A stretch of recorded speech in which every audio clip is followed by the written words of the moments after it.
I was talking to a client earlier and he said, Tim, my wife and I are fighting through deafening silence. We're fighting through deafening silence. It's like we don't even communicate. We're roommates at this point.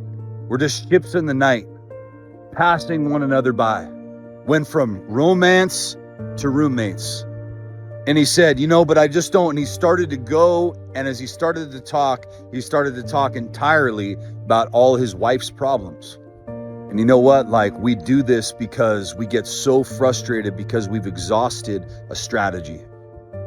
See, if you're tired, you're frustrated, and you're blaming, you're externalizing, you're projecting, it's because you've exhausted your strategy and it didn't work.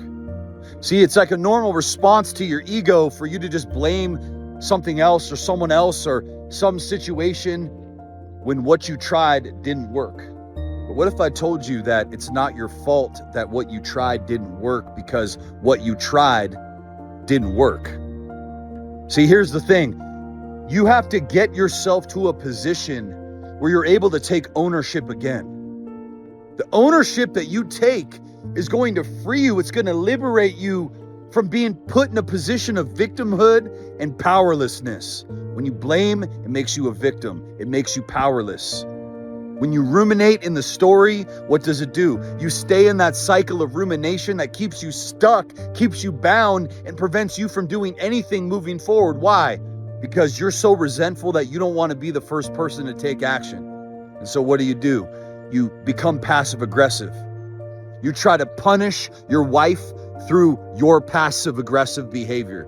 Oh, I'm going to be silent to try to make her feel pain. Oh, I'm going to throw a little underhanded dig to make her feel pain. Oh, you know what I'm going to do? I'm going to hold back the finances to make her feel pain. I'm going to do this and what do?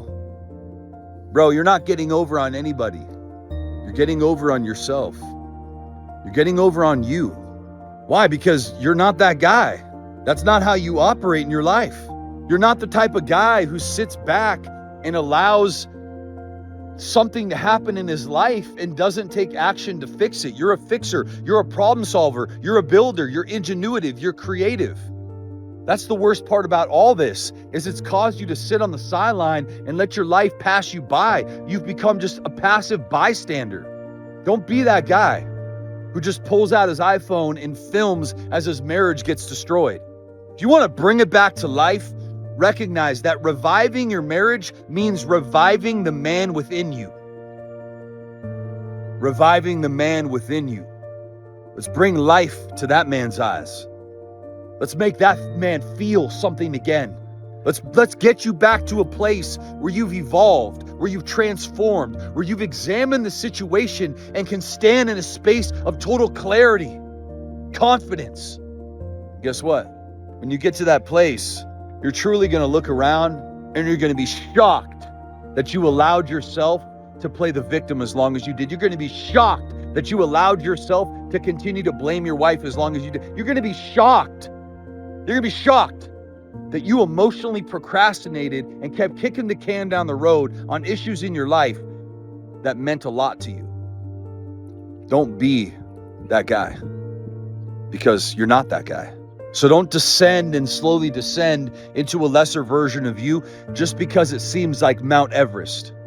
On your own, it might seem bigger than you and bigger than your ability to deal with it, but with the right men in your life, with the right system in your life, with the right steps inside your life, it becomes feasible, it becomes doable, and it becomes real.